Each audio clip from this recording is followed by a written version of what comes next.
Trisha. High. তো তোমার আজকে স্পেশাল ডে, তো তুমি কিরকম লুক চাইছো? আমি একদম সিম্পল অ্যান্ড সোবার মধ্যে। লিপস্টিকটা না তো রেড হবে, টকটক রেড হবে না, না তো খুব নিউড হবে, মিডিয়াম হবে। কলকাতা একটু চিকনের মধ্যে, মোটা না, বেশি ভারী গাল না। কলকা হবে? না গাল কলকা না, এই লোকটা পাঠিয়েছিলাম ওটা। হ্যাঁ হ্যাঁ হ্যাঁ। আর হেয়ার তো আমি বললামই। তুমি এমনি খুব মিষ্টি, এবার দেখি আর কতটা মিষ্টি করা যায়। কেমন লাগলো? খুব ভালো লেগেছে, আমি যেমন চেয়েছিলাম তেমনই হয়েছে। তোমার যেগুলো ক্রাইটেরিয়া ছিল সেগুলো হয়েছে তো? একদম সফট। একদম একদম। Thank you.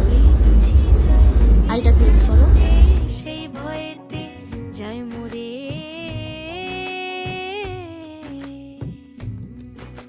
বন্ধ করে দাও তো।